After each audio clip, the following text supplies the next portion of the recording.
Hebrews, Hebrews, Hebrews. This is our Prophets of Awakening, Thursday night, 29th of August 2024. This is our Women's Advanced Bible Study night. Okay, and the topic of discussion for today is judgment as a process. So when we start dealing with judgment that comes from heaven and from the Creator, it's a process to it.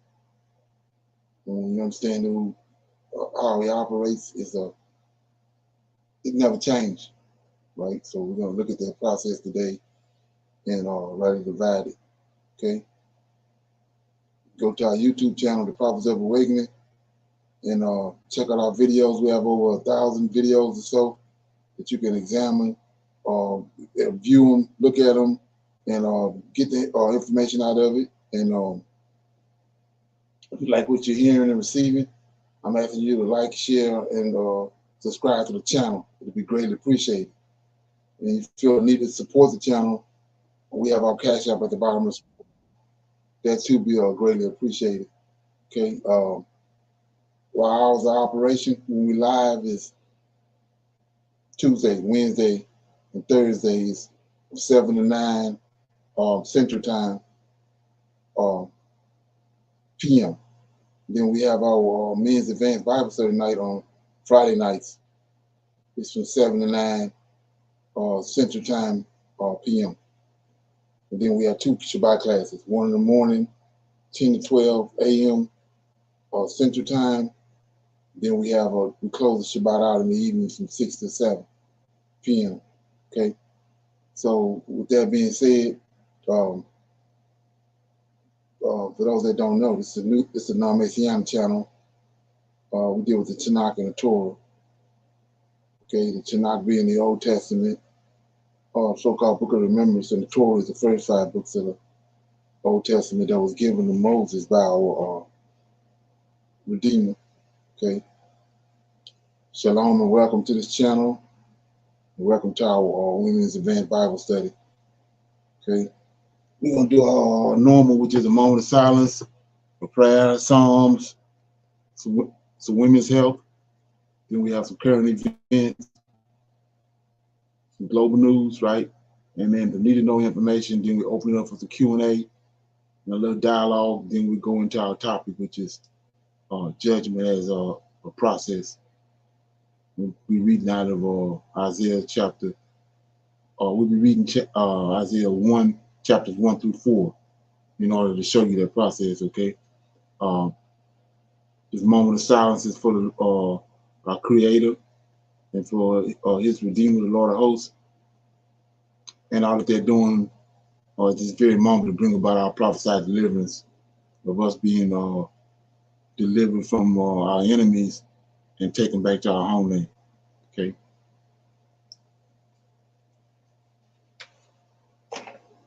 O Lord, righteousness and uprightness belongs unto thee.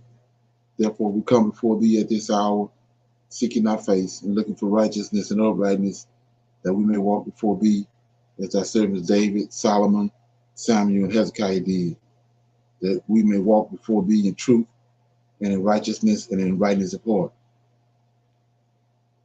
For we desire to walk after thee, O Lord, and to keep your commandments, the testimony, and the statutes with all our heart and our soul, and to perform the words of the covenant that you had written down by your prophets. O Lord, allow thy face to shine upon thy people. Hear our plea, hear and do, O Lord, and hide not thy face from us, for we need you so very much at this hour. Peace be unto you. Okay, we got a song. Shalom, everyone.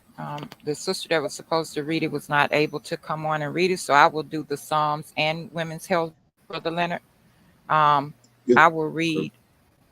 Yes, it was Sister Nidra. Okay. Shalom, everyone. I'll be reading Psalms 47. Oh, clap your hands, all ye people. Shout unto God with the voice of triumph. For the Lord Most High is terrible. He is a great king over all the earth.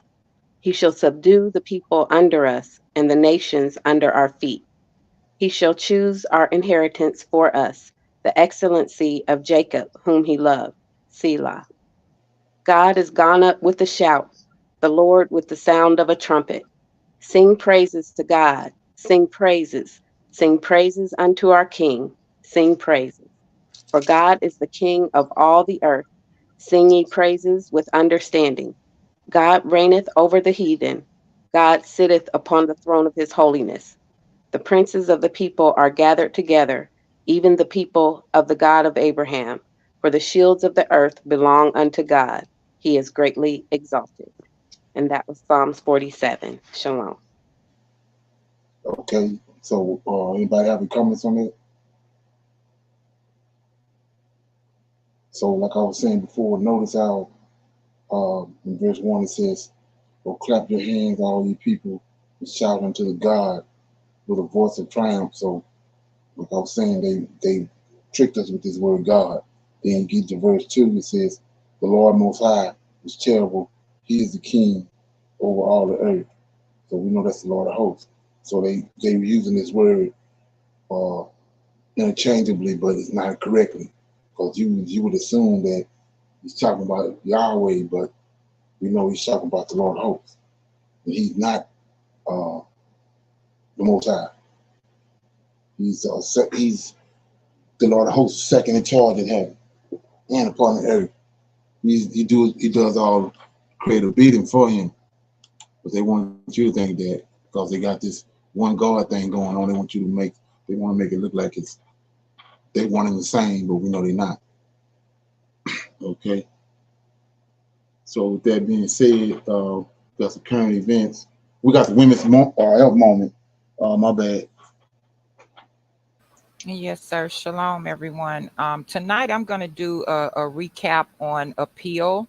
That was kind of coming up on my timeline a little bit this week, and I just wanted to recap when before they were saying that appeal was not harmful, but now they're coming back saying that it is. So I just wanted to do a little recap on that because here on Prophets of Awakening, I think we kind of stay ahead of things a little bit, but now other people are starting to know about these type of things. So please know that the information that is shared is intended for general informational and educational purposes only and is not medical advice or recommended treatment.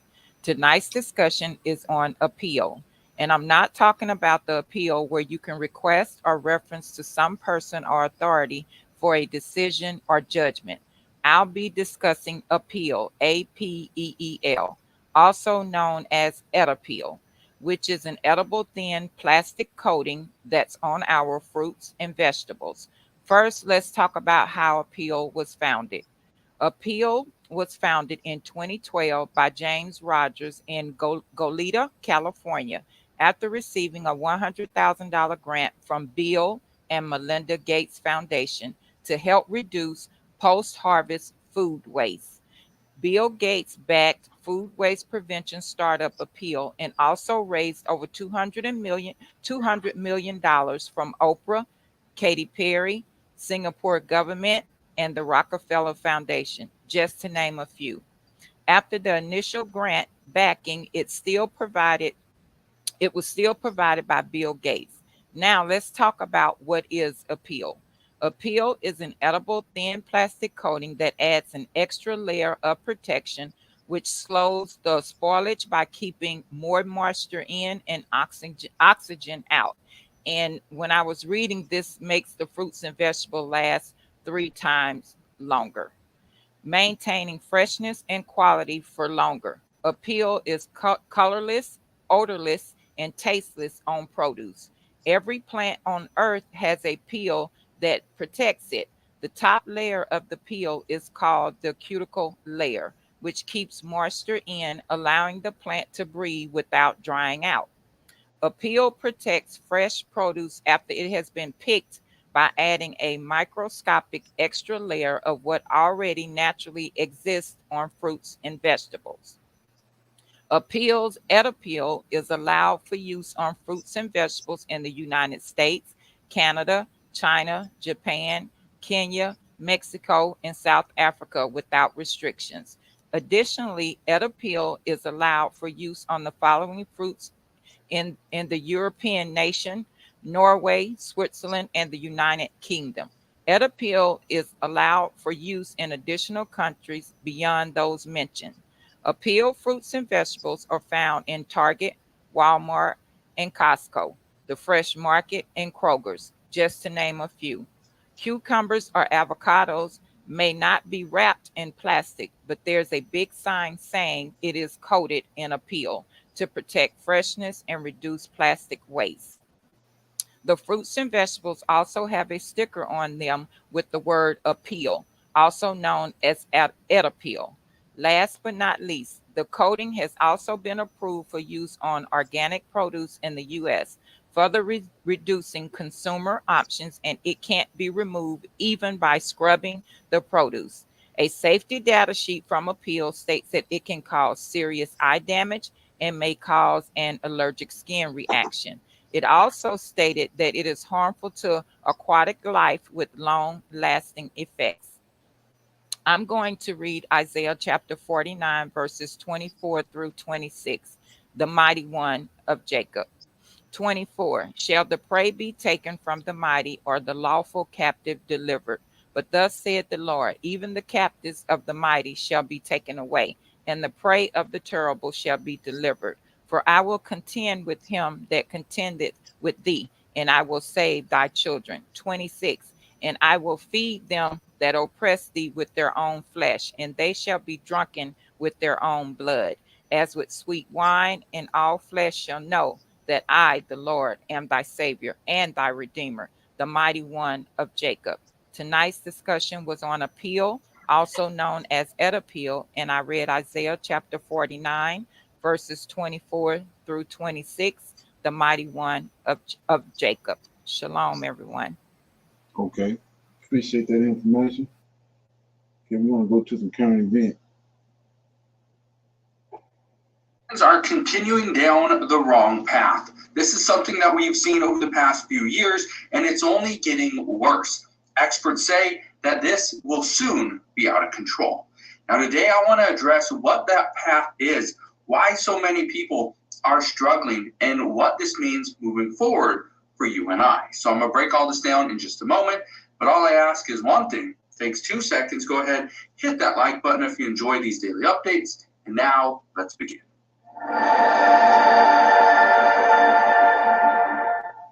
So here's the issue. The American people are running out of money.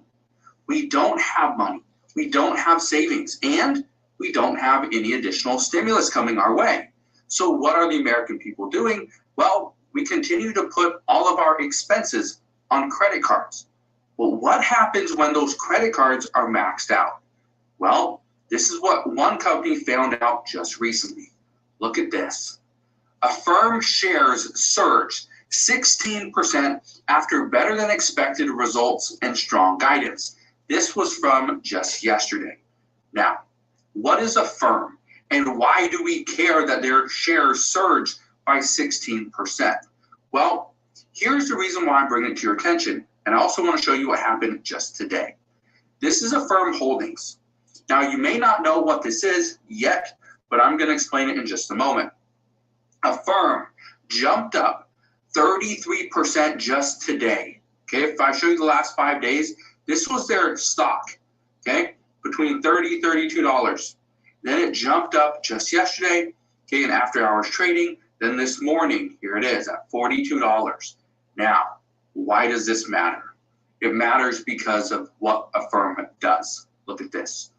This is from their website, affirm.com, and it says, why Affirm?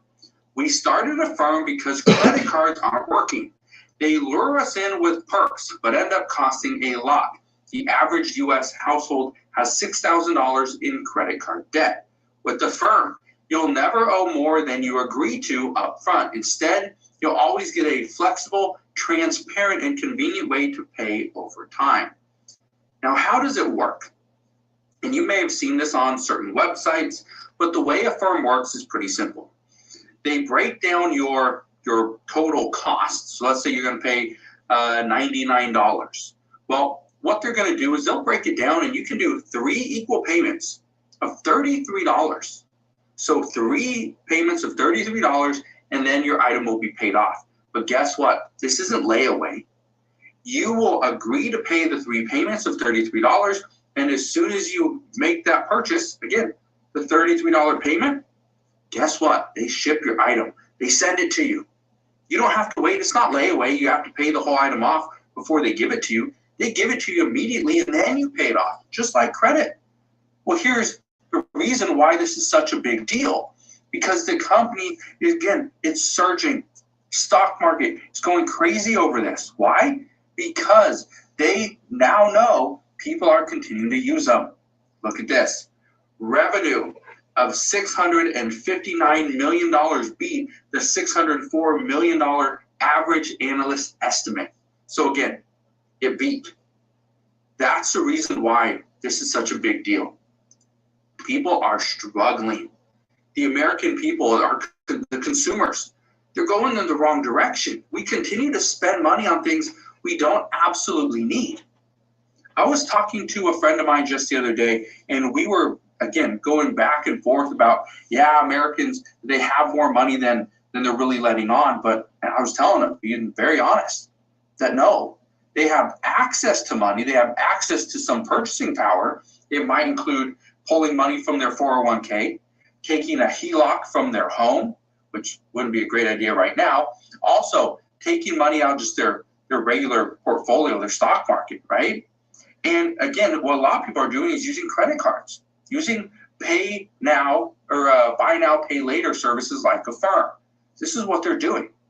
And I thought it was interesting because he just kept arguing that no, people have a lot of money right now, right? People are sitting on a lot of cash. Well, we went to Home Depot, and at Home Depot, when we were paying, the person in front of us was trying to, and again, it was a pretty decent sized bill, but they were trying to make their purchase using 2 credit cards. And they asked the cashier, can you break it up just for me so that I can use my 2 cards? That's all they wanted to do. One of the cards was... Okay. Incredible, isn't it? Yeah.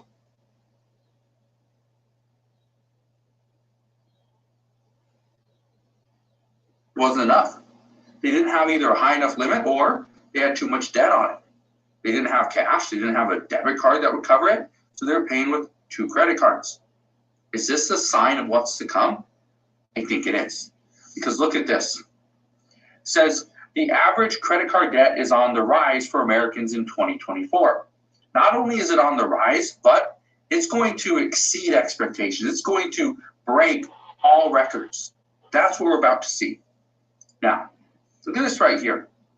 It says credit card debt spikes as New York City as working families feel post-pandemic pinch. It says wages in New York haven't kept up with inflation, and the COVID-era relief programs that help low-income New Yorkers have dried up.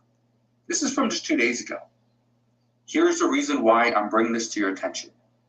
All those programs for renters are almost dried up. This is all across the country. Those programs for college students, programs for homeowners, for the elderly to help you with your homeowner's insurance or potentially your property taxes, these programs are dried up. There's no money there. As a result, it's putting more pressure on the cities, and as a result, they're putting all that responsibility back on their residents, which is you. Now, I want to show you one last thing. This I thought was very interesting. I was reading this just this morning. It says couple paid off $77,000 in credit card debt with their emergency fund. It still didn't solve their money problems. The reason why I'm bringing this to your attention is because somebody shared this with me and said that this is exactly what I want to do. But is there a concern here? Is there a potential issue? What they were telling me is, now they don't have $77,000 in credit card debt. They actually have about $21,000, $22,000, somewhere around there. And the husband was telling me the reason or the purpose behind paying off their debt, their credit card debt, using their emergency fund, which is in savings account. Now the savings account isn't really giving them any interest, so that's just kind of a wash there. But they want to use their emergency fund, so let's say $22,000 in their savings account, pay off their credit cards. because that's going to get rid of that payment. That's going to get rid of the interest, which they're paying about 23% interest. So that's going to get rid of that. But, so whereas the husband said was a good idea, is that now they'll be able to use their credit cards as their emergency fund. Here's the warning I want to give you. If you have been struggling to pay off your credit cards and you've had this high debt for quite a while, when you all of a sudden bring that debt down quickly, what usually is going to happen, especially when banks are trying to minimize their risk, is they're going to take your, let's say it's all $22,000 on one card. I don't know if it is, didn't ask that question, but let's say it's all $22,000 on one card. All of a sudden you go from $22,000 down to, let's say, zero. What's normally going to happen, again, when banks are worried about their risk, they want to minimize their risk. So instead of giving you a $22,000 credit limit, they're going to bring that down to, let's say, $10,000. So essentially, you're going to pay $22,000 out of your emergency fund, and you're going to pay that debt off. But now, if that credit card company lowers your total limit, your emergency fund just shrank. That's the issue. So again, I know a lot of people want to pay off debt, and I highly recommend it, but at the same time, if you're paying off debt using an emergency fund, that might not be the smartest move at this time because of where the economy is headed. Again. Okay, any comments on that? Shalom. No, sir. Okay. Got something else right here. Okay.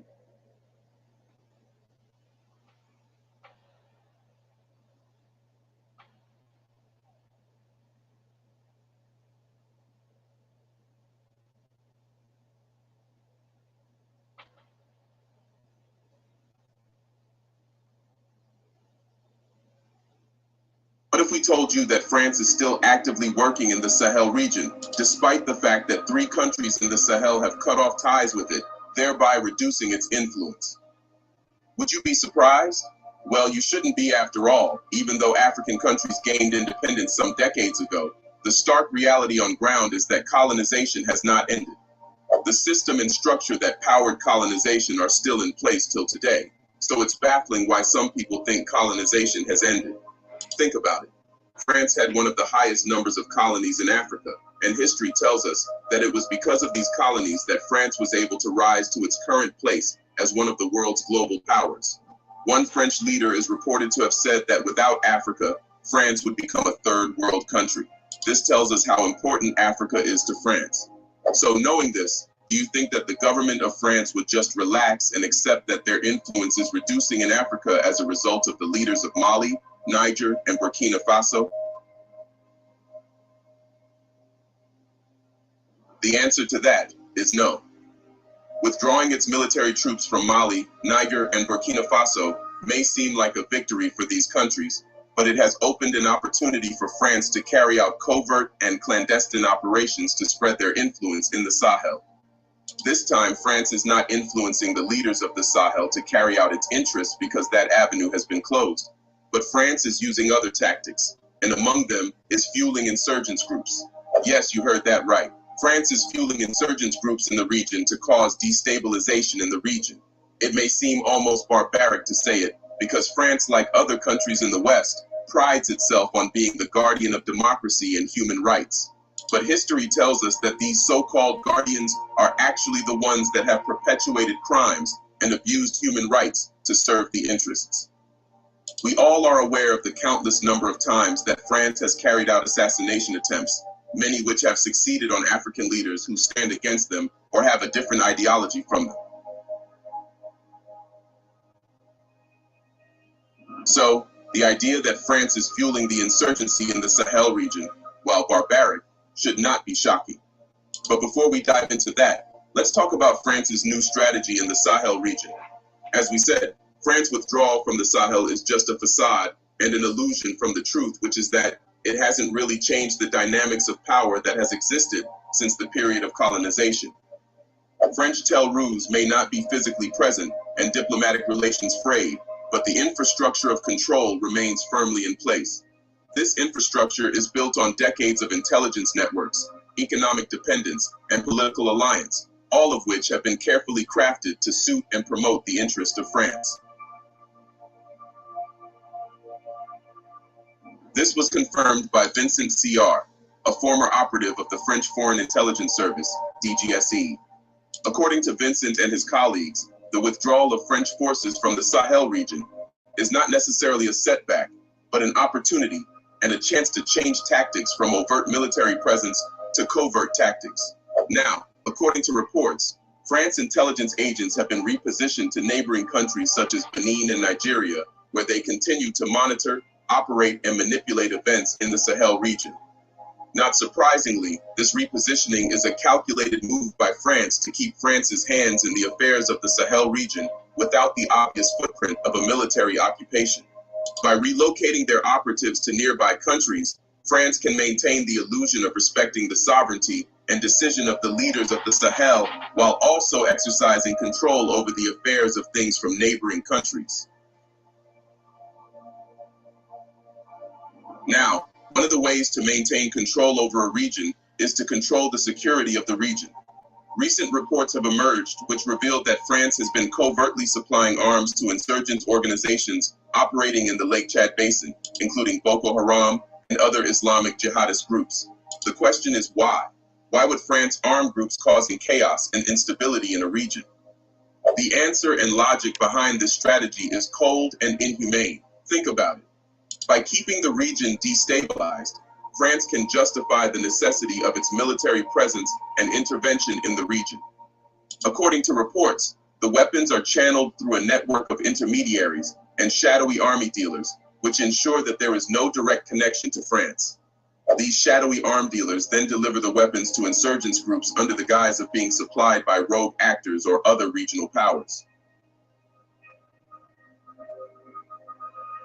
It's no wonder that last month, President Traoré of Burkina Faso accused France, Benin. Athletes everywhere, including myself, swear by this. It's better, it works.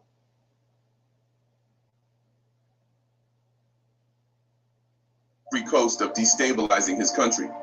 Speaking in front of the Palais des Sports in Ouagadougou, President Traoré accused the imperialists, France, of wanting to plunder and destabilize Burkina Faso, as well as other West African countries. He said France failed in its anti-terrorism efforts, and instead of leaving the country, it has turned to destabilization efforts in Burkina Faso. Specifically, he stated that he has evidence of destabilization orchestrated against Burkina Faso by France and supported by Benin and Ivory Coast. Traoré went further to express concerns over the policies of Benin and Ivory Coast's leaders, specifically highlighting that there are 2 French bases in Benin targeting Burkina Faso. According to Traoré, these 2 French bases are used to train terrorists in Benin, and they are designed to destabilize Burkina Faso. He further added that Burkina Faso has concrete proof of the existence of the French bases, including tracks laid and soldiers equipped. He also said that there are audio recordings of French agents in Benin collaborating with terrorist operations. Now, aside from relocating its operatives to neighboring countries, France has also maintained control through its networks of companies and financial institutions. Think about Niger's uranium, for instance, which is critical for France's energy sector. French company Orano is still very much active in Niger, profiting billions of naira yearly from exploiting its uranium. Although the military government of Niger has made some moves to reduce the control Orano has in Niger's uranium sector, the fact remains that the company is still active in the country. President Traoré is not the only one that has accused France of causing instability, insecurity, and destabilization in the region. Early this year, in January to be specific, the Prime Minister of Mali said something similar. He said that in the same way, the UN Security Council sowed disorder in Libya by assassinating Muammar. It's the same way France sowed chaos in Mali. In his own words, the Prime Minister said that, so you create chaos, you arm people, you tell them to go and divide Mali. The separatists clearly said that it was France that was behind the separatist movements of 2011 from Libya. The leaders of the movement said France had instigated them to invade northern Mali and divide it and create an independent state. We are not the ones saying that. It is the leaders of this movement who say so and are supported by French politicians. Interestingly, this was not the first time Mali was raising the issue of France's subversive efforts in the country. In 2022, the foreign minister of Mali, Abdoulaye Diop, wrote a letter to the United Nations accusing France of supporting jihadists and violating Mali's airspace. According to Minister Diop, he has several elements proving that illegal incursions into Malian airspace have been used by France to collect information for the benefit of terrorist groups and to drop them weapons and ammunition. The letter speaks of some 50 repetitive and frequent violations of Malian airspace by French forces since the start of 2022. Okay, so you say, why am I playing this, right? Because over and over again, like the guy was saying, they jumped up and left out of there. The army did, but they're not. They still have a hold on us on the situation. So you go to prophecy, and you hear all these, you hear these different people. It's on YouTube and different Israelite groups, which is probably about 90-some% of them, saying that the curses are over with. Deuteronomy 28. So when you look at Mali, Buena Vista, however you say that, and Niger, those are Israelite people. That's from Negro land. How is the curses over with? We're still looking at the same thing. As a matter of fact, they just tried to murder the guy from Buena Vista today. So the thing is of saying, how can you come to the conclusion that 400 years is up or that the curse is over with when we still looking at them? Matter of fact, we still here. So how can the curse be over with? It just it amazes me. Anybody have any comments on that? Okay. I'm gonna play this right here and see if I can get a response from it. Okay.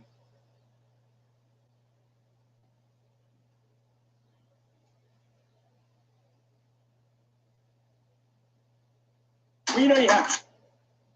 Okay.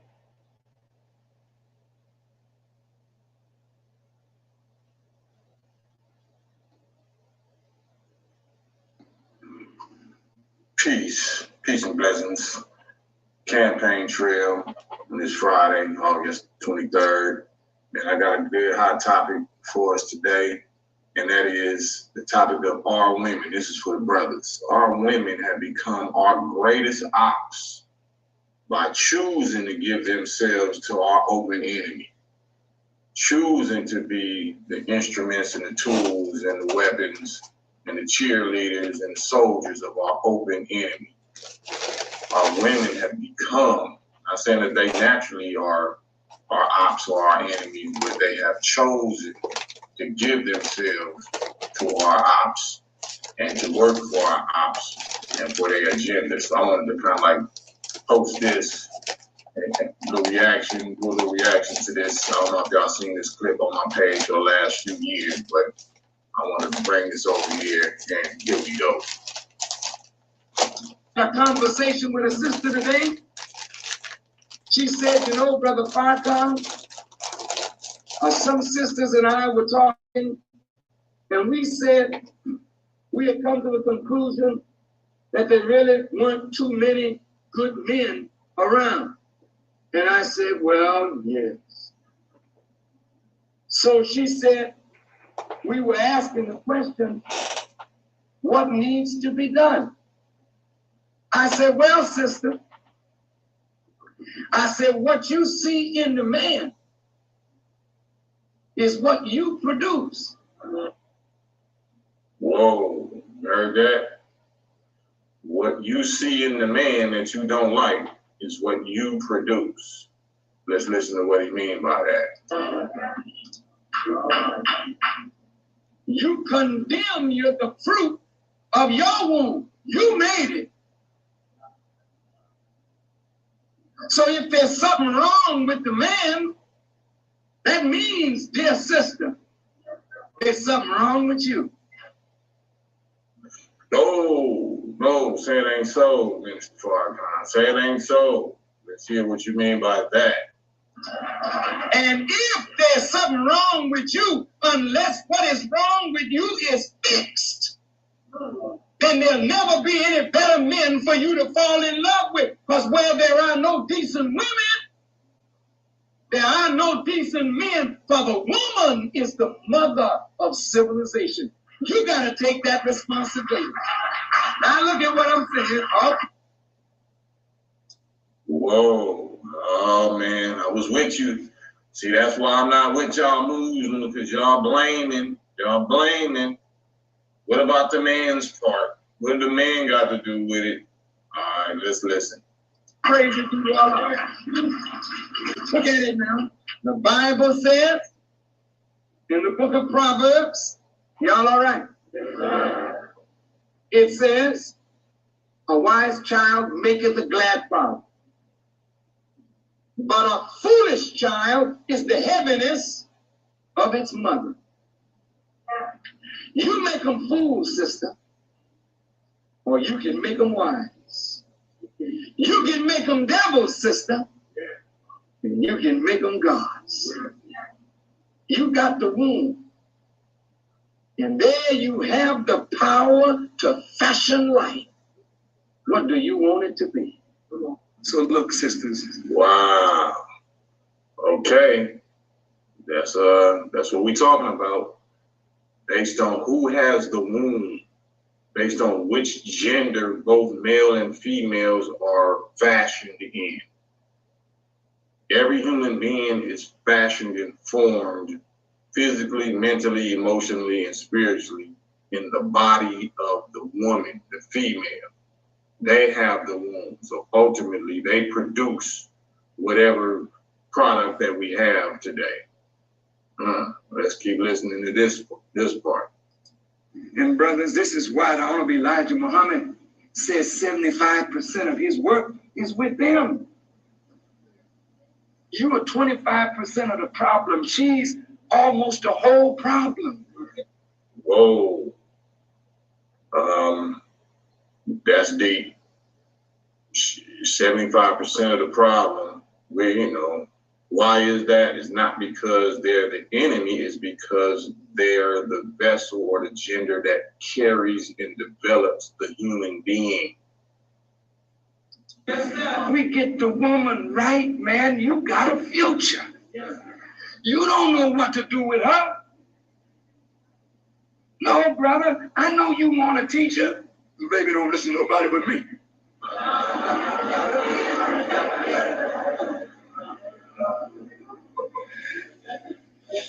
Now, wait a minute.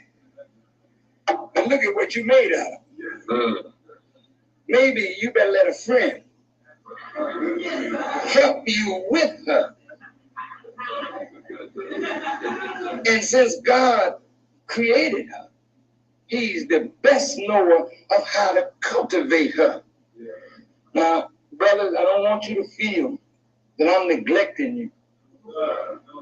But if she's 75% of the problem and 75% of the work, and the earth is 3/4 water and 1/4 land, and it is up out of the water that all living things come. It's out of water. This woman is the source of new life, man. And that's why we don't mess over her. We don't beat her. Even if she make you angry, brothers, it's better to walk out. Don't beat your woman. Don't knock her down with your fist. This is a terrible thing for a man to do. It's awful, awful, awful. You want to beat somebody? Go beat the man. Go beat the other man. You hot with somebody? You ain't go find some white man. Yeah. You see, there's a lot of hatred between us. There's a lot of hatred between the male and the female. The black male and the black female. A lot of hatred. You can't produce a good child like that. Okay. Any comments so We are going to go over common pieces of. Shalom. I was just wondering that the male gives the seed, and the us as you would plant something. If you plant whatever you plant an apple tree, it comes up an apple tree. So if the Right. man plants the seed, and the woman is the earth, which cultivate the seed, she can only produce what has been planted in her. So when he made the comments of being a good person or a bad person, we also have to put in perspective that there are evil spirits out there, and that can take over and can interfere with the growing and maturing or the cultivating of the child. There are spirits that get into the male that can make things difficult for the woman to continue to make that child a good child, or and it was just that just landed on me when he was speaking. I just wanted to say that part. Okay, yeah. Well, what they're saying is that after you plant the seed, it's fashioned and shaped inside of her. So it's her character, her what when it comes to the law, statutes, and judgments, and the way is they not necessarily understanding it from what I'm listening to, but the laws that he gave us. That's the reason why laws are in place like they are, because when you keep those laws, I don't know if you read the book of Tobit, but it says that it says it over and over and again in the scriptures, but so many people don't grasp it. But Tobit said that he was from the tribe of, I think, Benjamin, if I'm not mistaken, and his wife was from the tribe of Benjamin. So they had what they call a Israelite, true Israelite kid. So and he was righteous man, she was a righteous woman, and that's what the law is all about: carrying yourself in righteousness, conceiving a kid in righteousness. So like he was saying, if you got a bunch of wicked boys around there, then it's gonna go back to how they was conceived. Okay. Shalom. We also said also for me to think of how this government and this society is helping with the cultivating the character of the woman or the character of the man. All these outside things are happening. Yes, back in the time where there was not a lot of influence or not a lot of control over what was going on in the BC days. But here today, we have lost that culture or that bringing up with the male and female. It has somewhat dispensed over the years and over the decades and centuries till today. We have a lot of individualness going on. And just like he said, that there's a lot of fighting amongst the people, amongst the men, amongst the women. As far as communication is very lacked, I think, in we got to get to the true communication of how to communicate with one and how to open up and reveal the feelings and the ideas instead of going off of what happened to the Joneses family or what's going on with the Matthew family down the street. There's so much going on that with us today, we are there are a lot of people are being singled and raising a home, their children by themselves, or some males are raising their children by themselves. So it's just a lot of things of communication. So when we say the character of the woman, she could have been scorned so much that this is all she knows, or a male has been scorned where this is all he knows. So it's, we have to do some enlightening of the communication and getting into finding the true culture of our existence to bring it back to how it's supposed to be, where we can communicate and can get along and not point fingers and blame each other for how our society is today. Shalom, everyone. I have a little comment to say on the video. And I'm going to try not to say too much because I respect my Lord. But anyway, I want to say it's too much of the blaming game. There's a difference between Black men and women and Hebrew Israelite men and women. And that is what I see the lack of understanding is at. If you have a Black man that knows that he is a Hebrew Israelite and a Black woman that knows that she's a Hebrew Israelite woman, the understanding is there. And the understanding is there when it comes to what has happened to us as a people. And we have been pulled away from our culture. So we need each other. The man needs the woman needs the man. But what I see is that this is like I'm going to say it for the remnant, right? There's very few Hebrew Israelite men and women that, wants to work at it. They just think it's supposed to appear and be perfect. They don't want to take out the time to work on it. Like you said, we was destroyed for 18 years and we got into the adult world and we was destroyed as men and women. We were separated, from each other due to governmental reasons for whatever. So we're fighting to get back together. And we have to understand we're still under the curses. But we're going to have to stop the blaming game. It has to stop somewhere. And if you are a Hebrew Israelite man and woman, that is something that you should totally understand. You can't live in the worldly sauce today and want to be a Hebrew Israelite tomorrow. That's not how it works. All women are not sold out, just like all men are not. So we have to become better at this as Hebrew Israelite men and women. And there are Hebrew Israelite women that are very supportive of Hebrew Israelite men. And that's vice versa. But the blaming game has to stop because we are both under the curses. We were both on those boats. When is it going to stop? And we just roll with the program. Shalom. Right. So when you look at that, this is the reason why I'm dealing with this. It's a process of judgment. So when you go to Deuteronomy 28, that's judgment. And so you say, what are you talking about?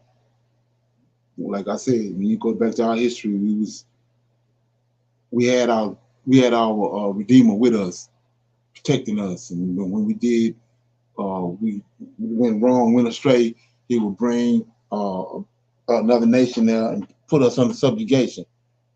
He told David that in 2 Samuel chapter 7. So 13 times, well, from my understanding, 13 times we went into other nations, and they subjugated us. The Moabites, the Philistines, the Egyptians, Chaldeans, the Persians. So he cast us out. Every time he cast us out, he would go and redeem us and bring us back. So like I said before, finally in with Daniel, Daniel told the Israelites that his indignation became to a fool. He was tired of dealing with us. So based on this situation that we're dealing with right there with the Israelite man and the woman, he deliberately cast us out of the land of Israel. This is the automatic repercussions of that. We're not in his presence no more, and we lost our identity, lost who our God is. And so this is what Deuteronomy 28 is telling us. So now that we're waking up, that's the reason why you hear me beating down JC so much and bringing up the fact of knowing who the real Redeemer is, because that's where the drama come in there. You ain't understanding you don't understand who it is that got you in this predicament, who it was that delivered your forefathers and all that. You praying and trying to deal with the wrong person. So you're already off right there. And so, like I said before, he tells us he changed not. We see what he do. We see what he did in the past when he delivered us in the past. He turned our enemies against us, against each other, and against each other. We've seen it over and over again. We're witnessing it right now. Our enemies turn in against each other to deliver us. So when we're in the midst of a prophecy, it ain't nothing that you can do that's going to change the prophecy. Prophecy's still going to play out. For example, let me read this, and then we'll move forward. So in Genesis chapter, and this is the reason I read this so much, Isaiah chapter 60. It says, Isaiah 60. So as long as that's how we still know we're in the curses. We still at odds with each other, man and woman, we still in the curses. So he says right here in chapter 60, he says, arise and shine, for thy light is come, the glory of the Lord of hosts is risen upon thee. For behold, darkness, that's where we at now. That's where the separation coming in at. Darkness shall cover the whole earth, gross darkness the people, but the Lord shall arise upon thee, and his glory shall be seen upon thee. So not only are we at odds with each other, all our wealth been taken. The Gentiles got it. So he says, and the Gentiles shall come to thy light, kings to the brightness of thy rising. Lift up thine eyes round about and see. All they to gather themselves together, they come to thee. Thy sons come from afar, and thy daughters and thy daughters shall be nursed upon thy side. Now here you go, right here. This when the prophecy come to an end right here. Then thou shalt see. That's the man and the female, Israelite, and flow together. And thine heart shall fear and be enlarged. Then the other problem, we got our wealth been taken. The abundance of the sea shall be converted unto thee, male and the female. The forces of the Gentiles shall come unto thee. There it is right there. So we ain't gonna come together until Most High, till the time comes when he arise over us. When he's seen, visually seen again, like back in the day. When they came out of Egypt, the nations that was around saw cloud that was over their head. They saw the fire that was behind them. They saw our God. So when that comes back, then we flow together. And understand that's what that is right here. And we keep on trying to, just like we already have a deliverer. Negroes latching on to JC, and then latching on to people like Malcolm X, Martin Luther King, and all that. We already have a redeemer. That's where the problem coming in there. Shalom, Brother Leonard. What you were just reading, if you are a Hebrew Israelite woman and Hebrew Israelite man, and you understand scripture, and I'm saying the Hebrew Israelite woman has a Hebrew Israelite man that can explain that, right? What you just broke, you have that understanding of we're still under the curses, but still and yet we're still enduring a lot of trauma, right? So what I was saying is that there are not sisters that are selling out on the brothers. There are not brothers that are selling out on the sisters. So when you understand your culture and you understand who your God is, your Redeemer, your Savior, whatever you would like to say, then it's certain things you're not going to do. You're not going to do the blaming game. Where's the blaming game going to get you? Nowhere.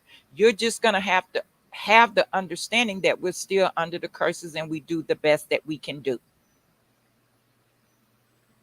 Right. That's when you understand what a remnant is, and then you understand that each individual, that's individually.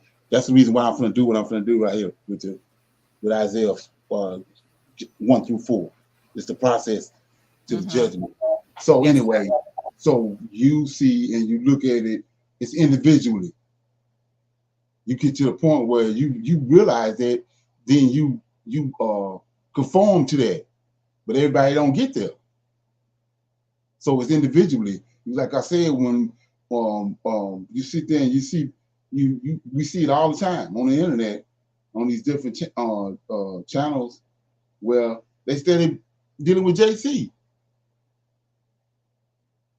So you sitting there looking at it, knowing who JC is, but what is it can you do except with you individually, what you understand, and you give it to the Lord of hosts, and then you wait it out. You don't continue to press on that, because I'm not the judge and you're not the judge. So you looking at it, and more so, I think that what would happen would be that you would throw your hands up and praise the Most High, that you on this side, that you see. That's the way that goes. But anyway, so we're gonna. Anybody else have anything? I got a little more of this. I'm gonna play it.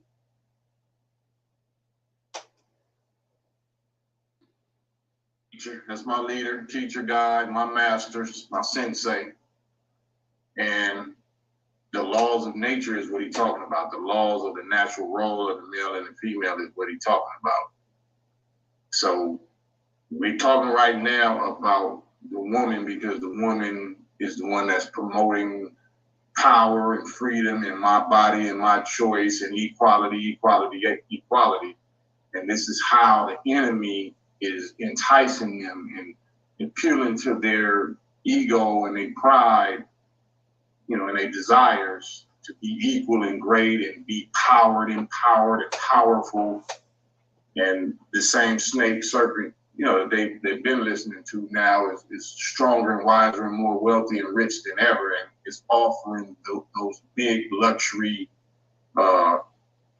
fame, powerful positions to them as a deception to actually be the face of their wicked agendas, and this end game that they got going on. So this is the last little part of this piece, and I'll wrap it up.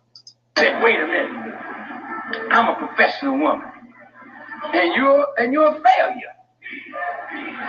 Don't tell me nothing about your profession. You're a failure if you can't keep a man. No profession can make you happy. No profession. Call yourself whatever the hell you want to. If there ain't a man in your life to make you happy, your profession can never do for you what God made man to do for you. Well, there you have it. We can disagree, but if we claiming that we're Christians and we got a cross around our neck, we claim we believe in Jesus and Jesus is our man, and I don't need a man because Jesus and God is my man. Well, these is all scriptures out of the Christian Bible. Exactly. That's what it's wrong, man. But so I'm gonna open it up for some Q&A. Anybody have any questions, comments? You want to talk about something before we go into this breakdown of what how judgment are, process to judgment? Everybody good? Okay, let me go ahead and deal with that. So like I said before, it's on both sides. People that they're not, from me looking at it, people not understanding judgment. They don't really understand what judgment is, and like I said, the curses is judgment. We're under judgment right now. That's what the curses are. So, Isaiah chapter 1, right? So when you understand the settings for Isaiah is that Israel is sinning. Like I said before, that's what got them into all those captivities. That's what got us over here Israel sinning, so he sends a prophet, and when the angel comes and tell him what he need to know, and send the prophet to the people. So this is what Isaiah is all about. And so I'm gonna pick. He's sending him because Israel is in a state of failure, and then they're a sinful nation. They became a sinful nation. So we're gonna pick it up in Isaiah chapter 1, verse 1, and I'm unfolding between Isaiah 1 and chapter 1 and 4 the process of how judgment operates, right? And when you understand this process, then you go somewhere and sit down in the corner, get you a donut. But anyway, it says the vision of it, Isaiah, the son of Amos, which he saw concerning Judah and Jerusalem in the days of Uzi, Jotham, Ahaz, and Hezekiah, king of Judah. Hear, O heavens, and give ear, O earth, for the Lord has spoken, and I have nourished and brought up children, and they have rebelled against me. So let's look at it right here. This out the gate right here. We just heard the brother say, and Farrakhan too said that the baby, the children is fashioned in a woman, and the woman is responsible for that, right? Well, look what it, like I said, who we gonna believe? The angels and the prophets and the Lord of hosts, or we gonna believe Farrakhan? So he says right here, hear, O heaven, give ear, O earth, for the Lord has spoken, and I have nourished and brought up the children. This is responsible for the children right here, for the man and for the woman, right? And they have rebelled against me. The ox knoweth his owner. See that? The ox know his owner. So who our owner is? Who the woman owner? So it said, the ox knoweth his owner, and the ass his master's crib. But Israel knoweth not, or do not know. My people do not consider. A sinful nation. Here we go. So if it's sin there, judgment has to come. A sinful nation, a people laden with iniquity. That's where we at. That's why we can't get along. As say a seed of evildoers, children that are corrupters. They have forsaken the Lord. See that? They have provoked the Holy One of Israel unto anger. They are gone away backwards. Why should ye be stricken anymore? You will revolt more and more. The whole head is sick, and the whole heart faint. For the soul, from the sole of the feet even unto the head, there is no soundness in it, but wounds, bruises, purifying sores. They have not been closed, neither bound up, neither modified with an ointment. Your country is desolate. Your cities are burned with fire. Your land, strangers devour in your presence, and it is desolate, as overthrown by strangers. And the daughters, here we go, the daughters of Zion is left. The daughters of Zion is left as a cottage in a vineyard, as a lodge in a garden of cucumbers, as a besieged city. Except the Lord. See that? Let's go. I'm gonna read it again. Verse 8. And the daughters of Zion. Okay, we're gonna get to that again in Isaiah chapter 3. But here you go. The daughters of Zion. Let's see who's responsible for them. The daughters of Zion is left as a cottage in a vineyard, as a lodge in a garden of cucumbers, as a besieged city. Except the Lord, a host, had left. See that? Let's do over the women. Except the Lord of hosts had left unto us a very small remnant, we should have been as Sodom and as Sodom, and we should be likened unto Gomorrah. Now here you go. When judgment has to be set, right? So the first thing you do, you got to call the prophet. It says, hear the word of the Lord, ye rulers of Sodom. So Sodom is actually Israel, right? Because of the state that they're in, he's calling them Sodom. Hear ye word of the Lord, ye rulers of Sodom. Give ear unto the law of our God, ye people of Gomorrah. To what purpose is the attitude of your sacrifices. Let me see if that's the right word. The page messed up. Okay, says, yeah, multitude. To what purpose is the multitude of your sacrifices unto me, said the Lord. I am full of the burnt offerings of rams and the fat of fed beasts, and I delight not in the blood of bullocks or in the lambs of goats. When you come to appear before me, who have required this at your hands to tread my courts, bring no more vain oblations. Incense is an abomination unto me. The new moons, the Sabbaths, the calling of assemblies, I cannot away with it. It is iniquity, even the solemn meetings. Your new moons, your appointed feasts, my soul hateth. They are a trouble unto me. I am weary to bear them. And when ye spread forth your hands, I will hide mine eyes from you. Yea, and when ye make many prayers, I will not hear. Your hands are full of blood. So let's look at this right here. So I'm gonna look at go back to verse 11. He says, bring no more vain oblations or incense that is an abomination unto me.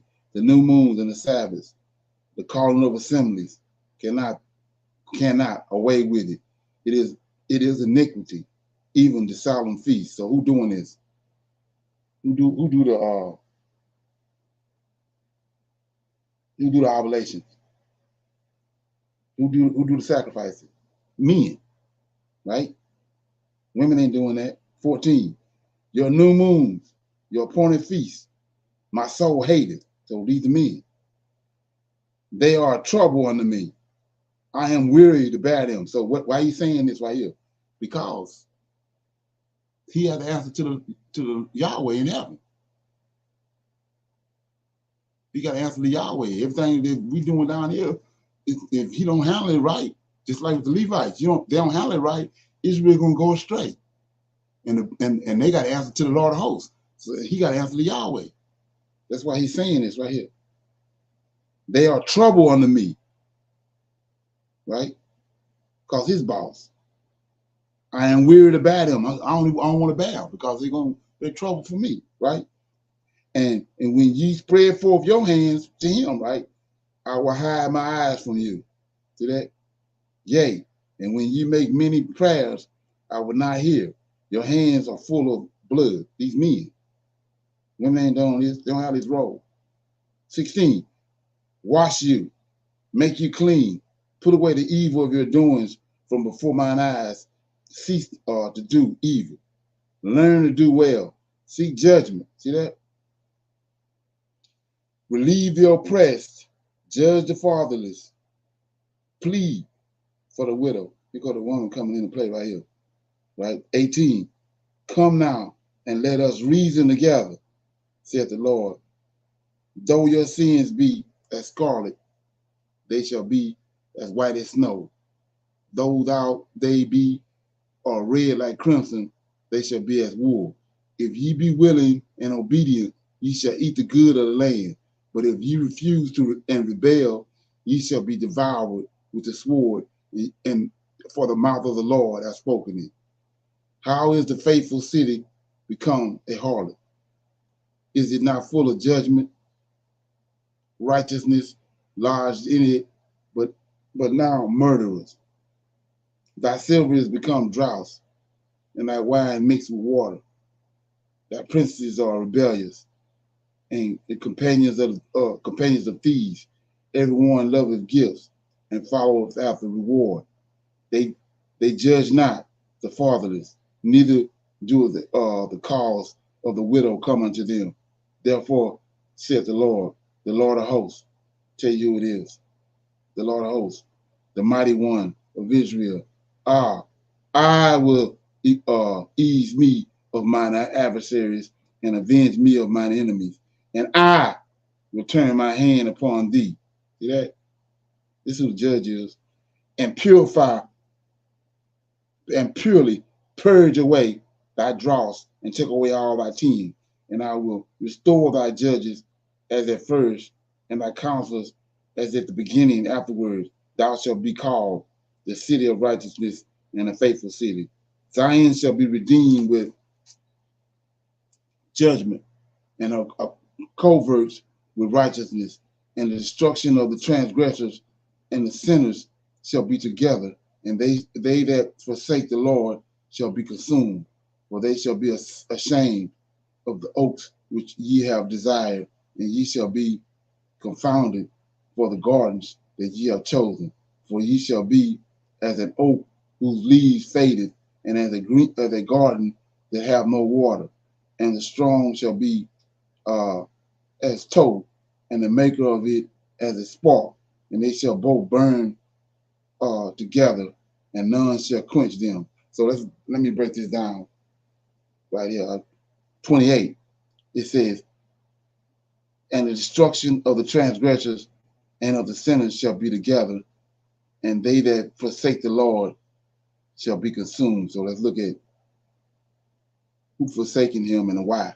29. For they shall be ashamed of the oaks. So what are you talking about?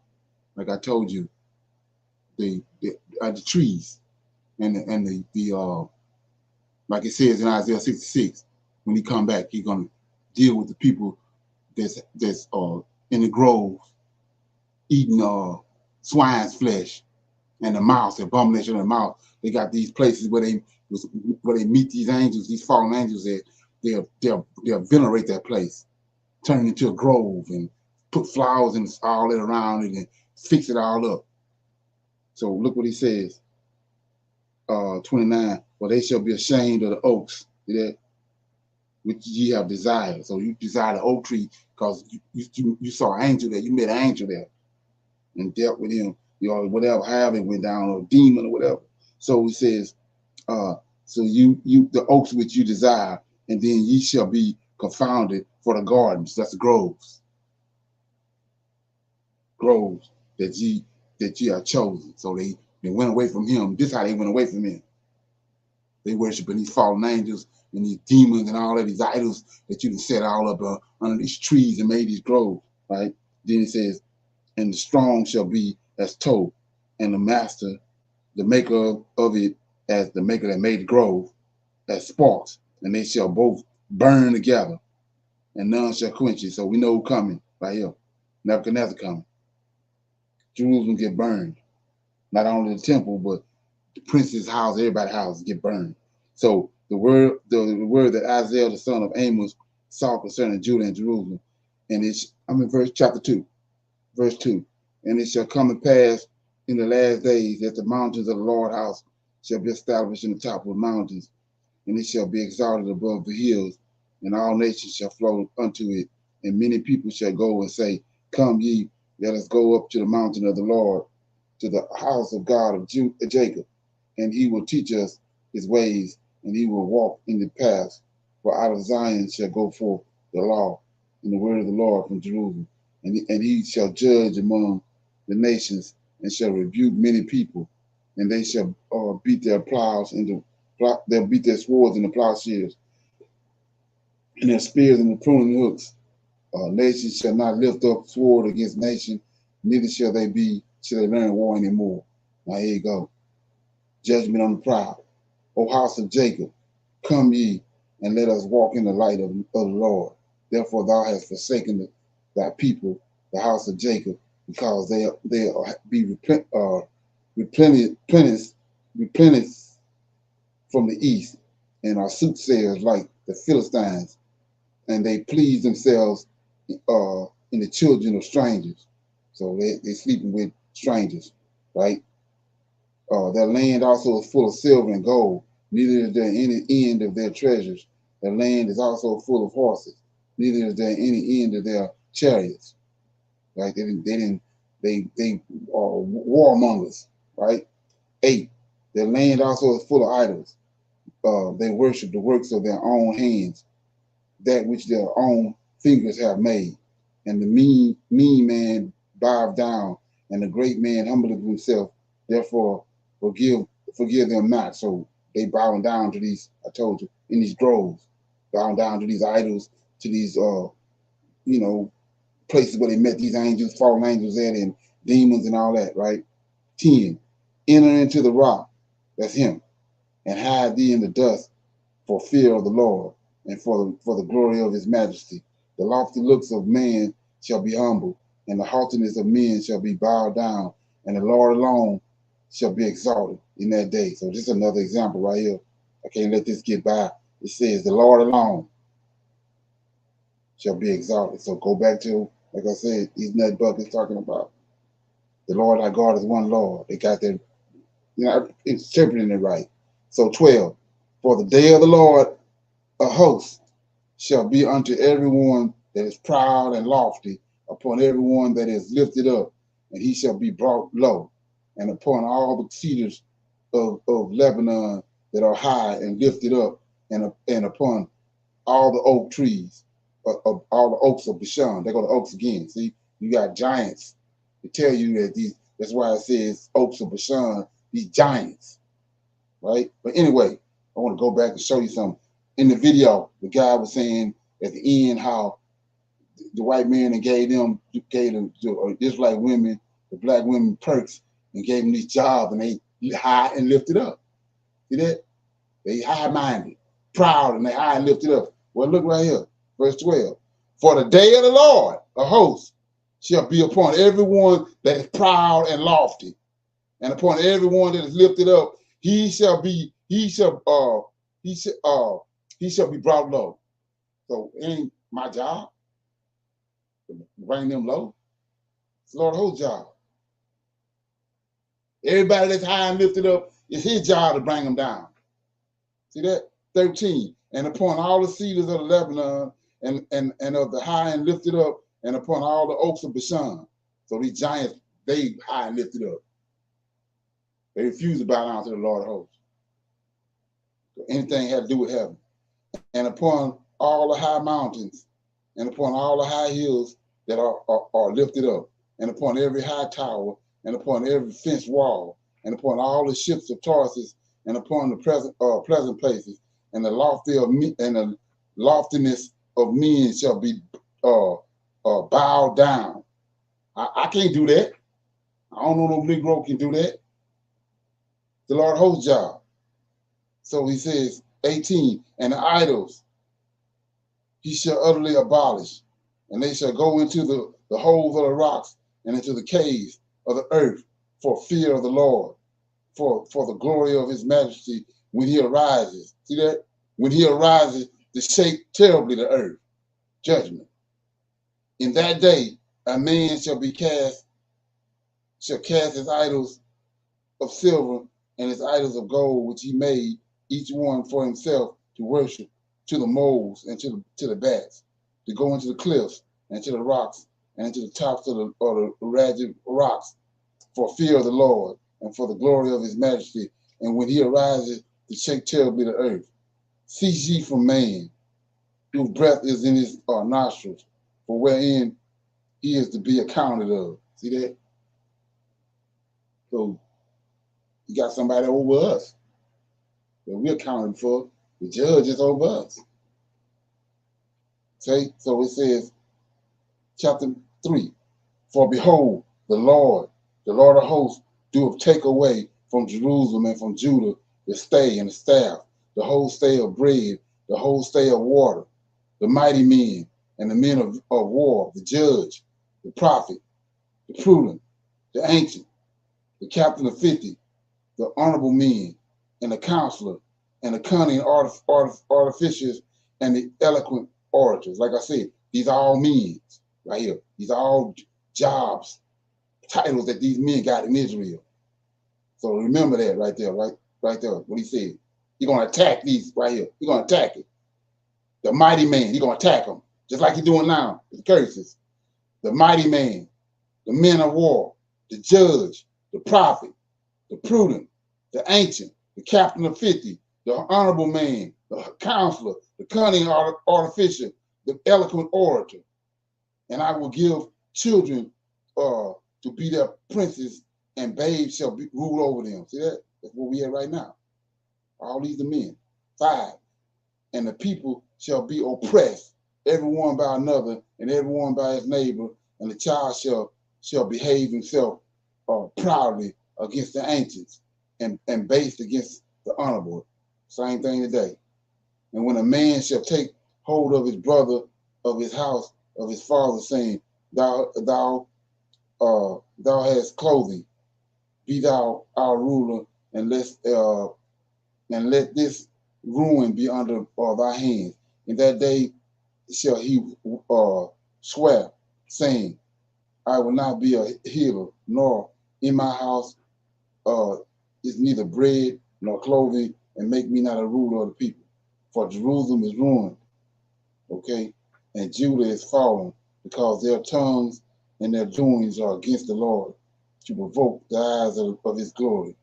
The show of their countenance do witness against them, and they declare their sin as in Sodom. They hide it not. Woe unto their soul, for they have rewarded evil unto themselves. Say ye to the righteous, they shall be well with him, for they shall eat the fruit of their doings. Woe unto the wicked, it shall be ill with him, right? Okay, for the reward of his hands shall be given him, okay? And then 12, Isaiah 3:12. As for my people, children are their oppressor, women rule over them. O my people, they which lead thee cause thee to err, and destroy thy way of thy path. The Lord standeth up. See that? So 12. As for my people, children are their oppressors, women rule over them.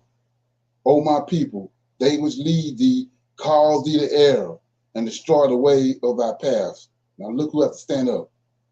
13. The Lord stand up to plead, and standeth to judge the people, not us. 14.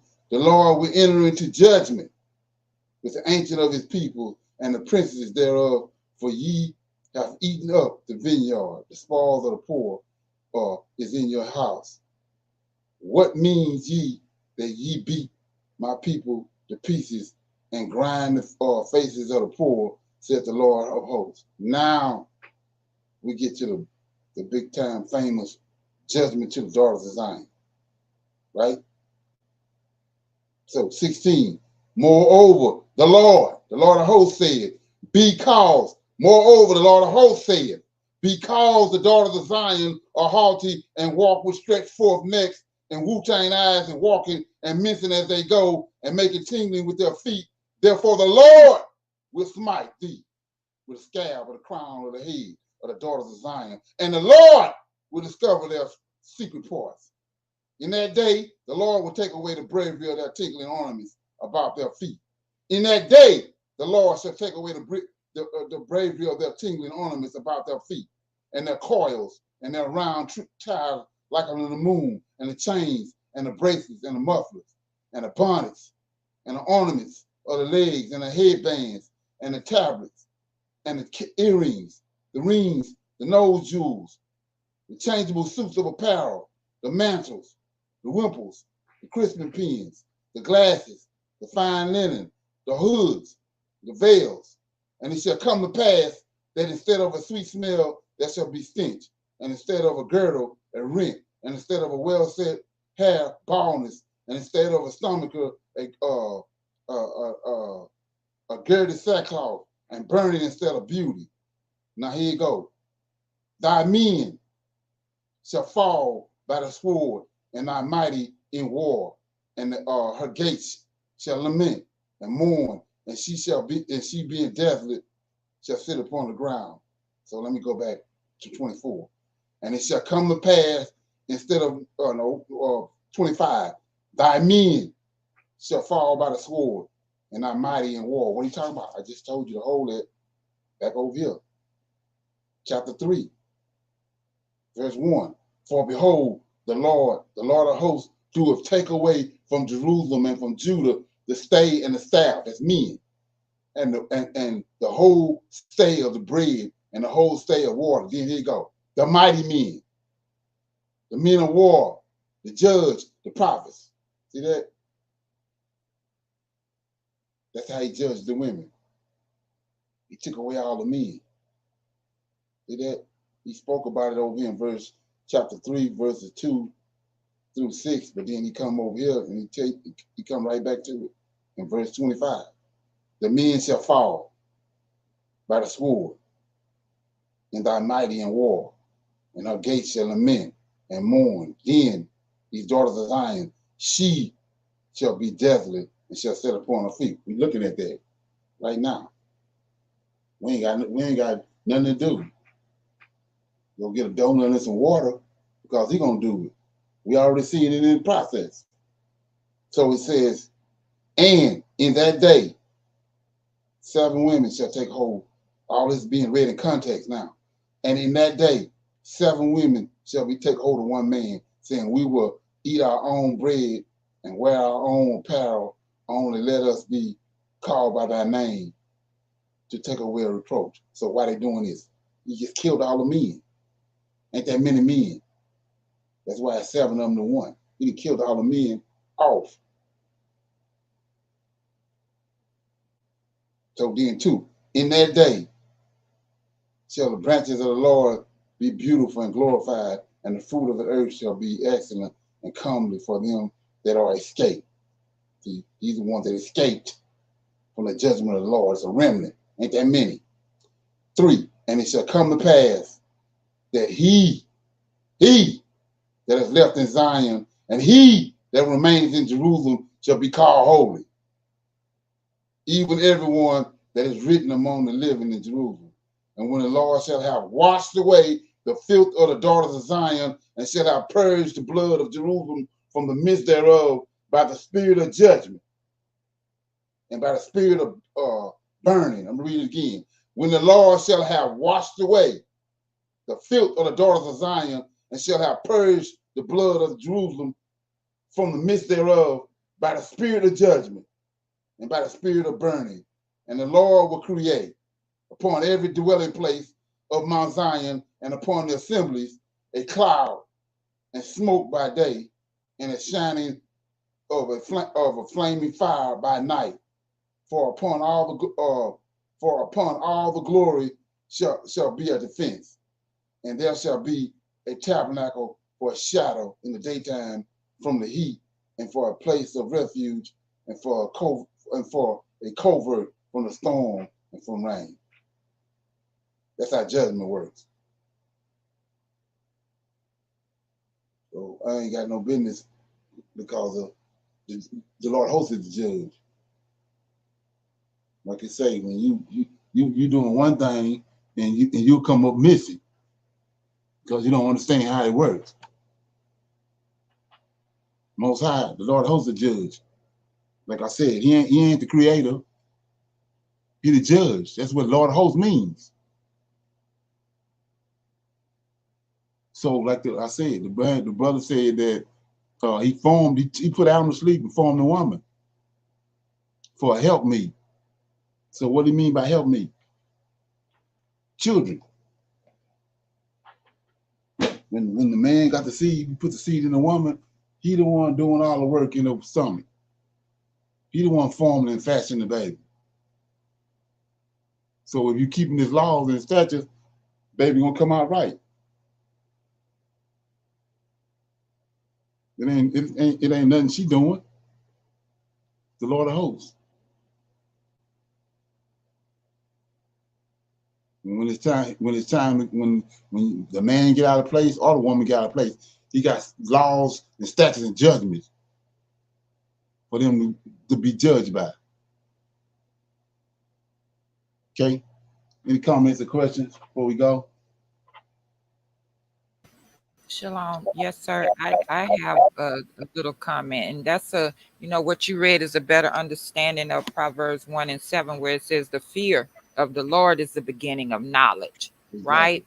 So, right, as you were saying, you were reading judgment was on men and women, right?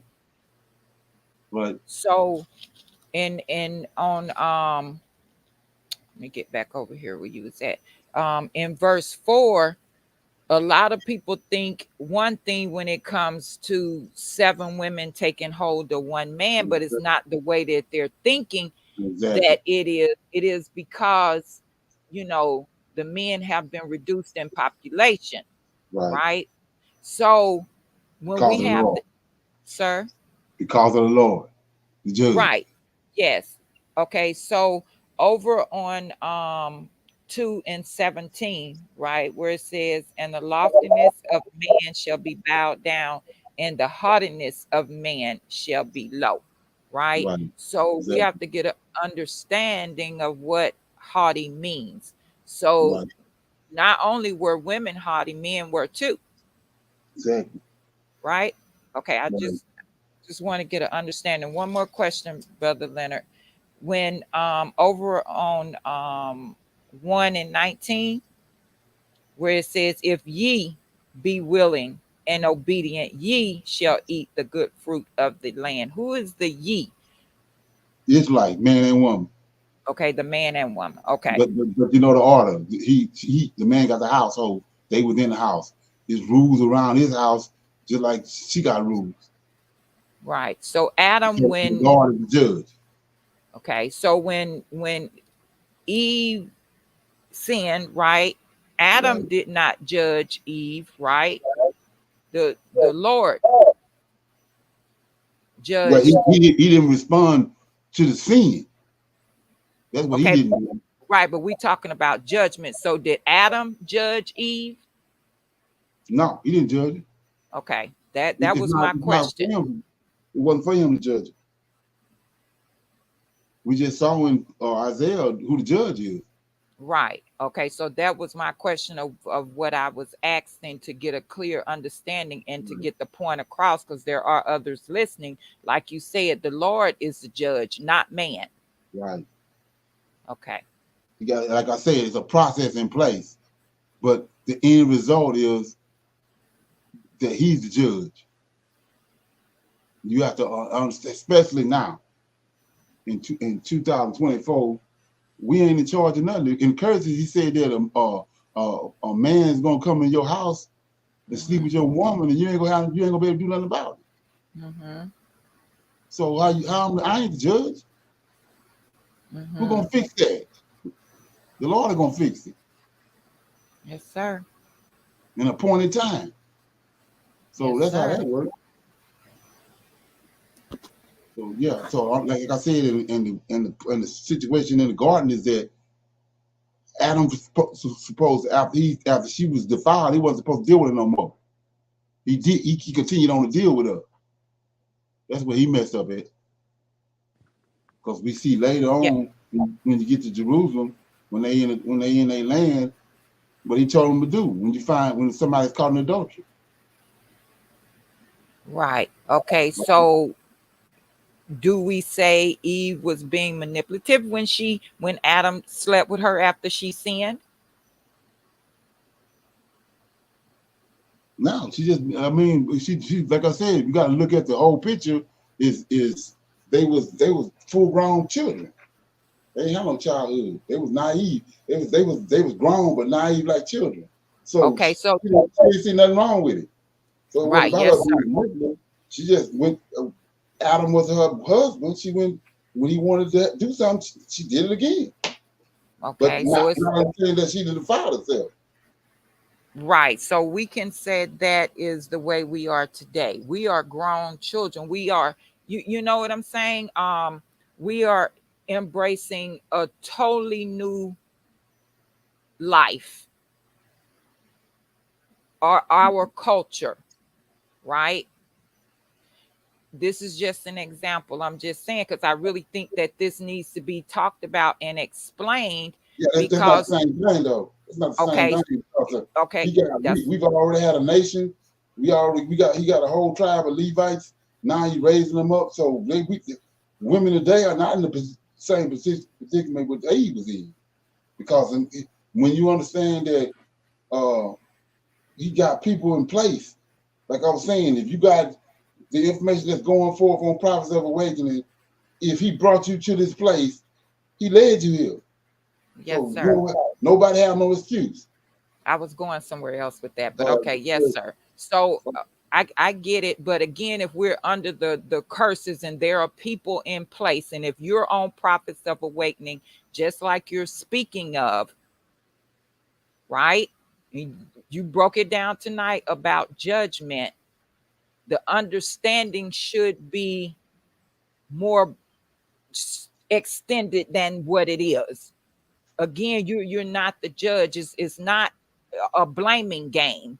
You understand what I'm saying? When you're understanding what you just read and you understand what the fear Right. of the Lord means. Well, yeah, It's you not make order. You speak it. You speak forth the order, and then that's that. Because like I said, curses already tell you it's nothing we can do. It's out of our hands. We not because of our predicament that we can't execute nothing. That's all. I mean, you can see it and make it known, and that's it. right. Even if we were not in this predicament, we still can't judge. You know what I'm saying? So that's the problem. We want to judge too much. We don't want to be humble. We want to be on our high horse and conceited when Yeah, that's not what it's about. they did judge. They did judge. When they was in their land, they judged. When he says somebody called them adultery, the Levites and the priests, Right, stone them. they took them outside the city and cast them. You know, they did, but they lost that right Okay. when they rebelled. So we over here, we in judgment as a nation. We in judgment now. Okay. Oh, that's all. That's all. That's all. Okay.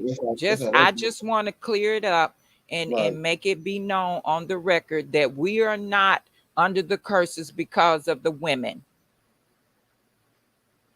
We are part of that, but so are the men. That needs to be cleared up and just brought out on the air, that we have these men that are on their high horses and conceited without having this understanding that you're speaking of tonight.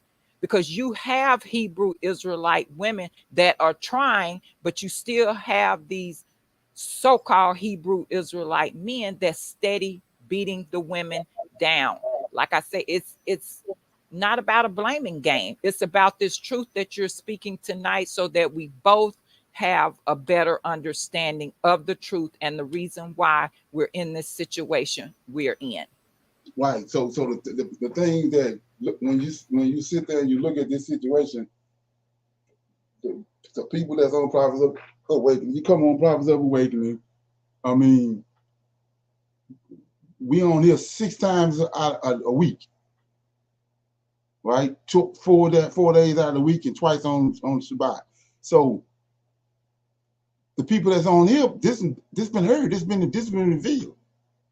So it's no need for the woman or the man to be it's when you come across somebody in other conversations, you need to proclaim that.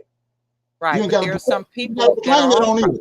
You ain't got yes, to proclaim sir. it on this channel. You don't have to do that. Yeah, there are some people It's on being Prophets proclaimed. of there are some But people on Prophets of Awakening that don't understand what you just broke everybody down. on here know that. Everybody on here know that. That's my point. Everybody on here is already know. Everybody on Prophets of Awakening know that, the males and the females. So it's about the knowledge that the Most High have given you. Then when you out and about and that comes up, you can proclaim it.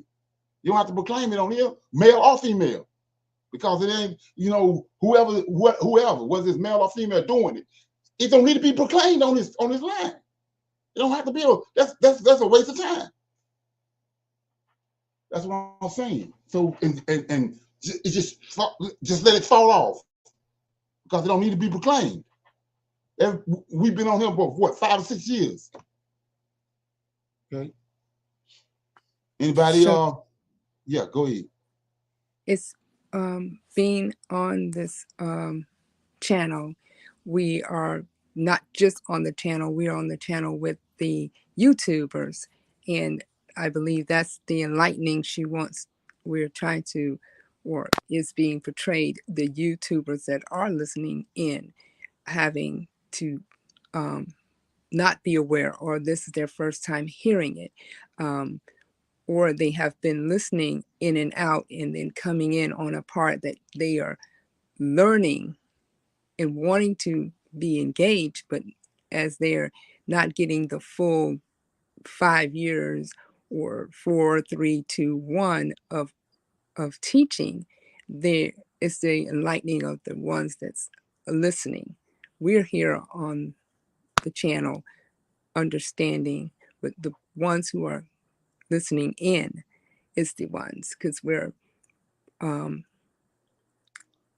advanced. So when they're listening, they have not gotten the stage 1, 2, 3, 4, 5.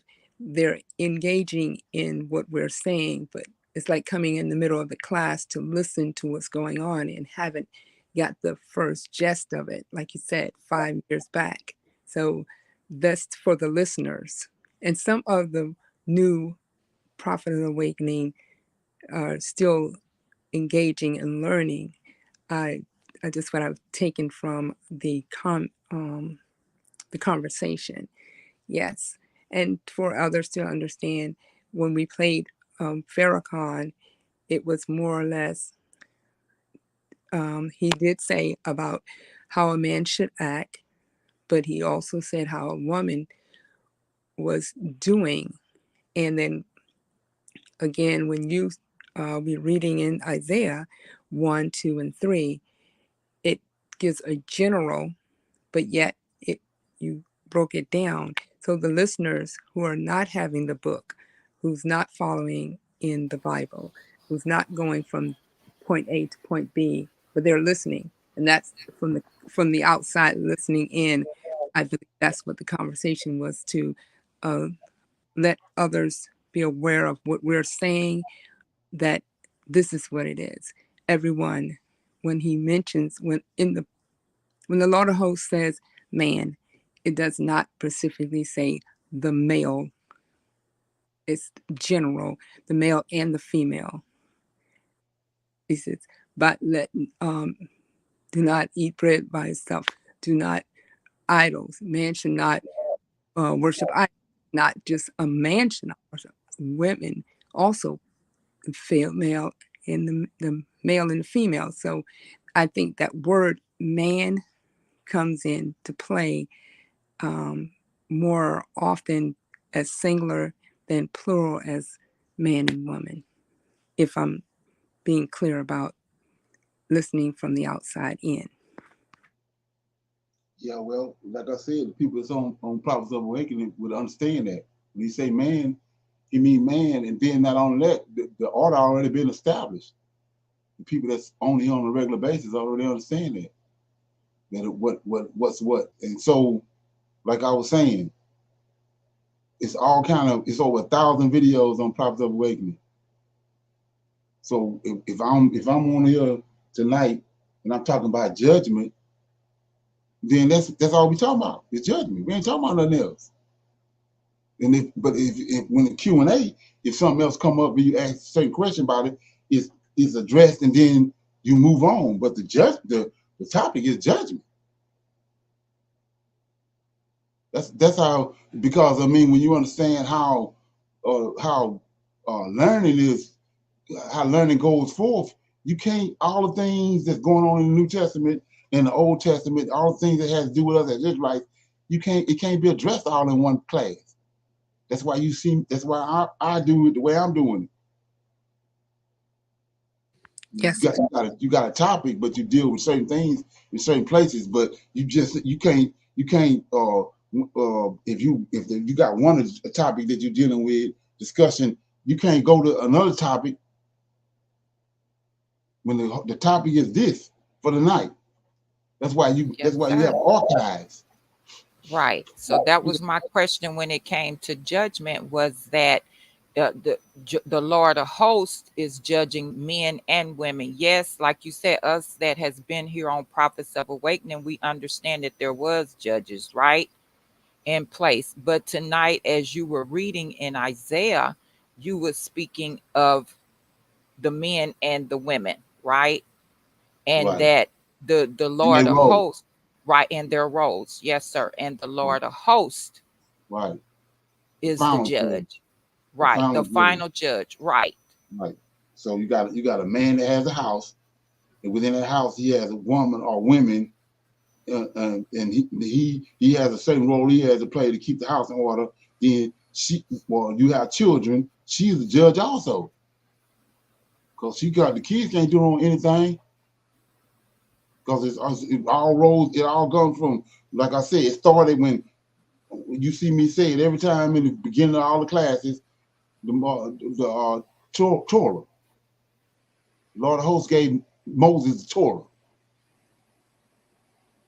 for a reason. And within that Torah is how everything works in Israel.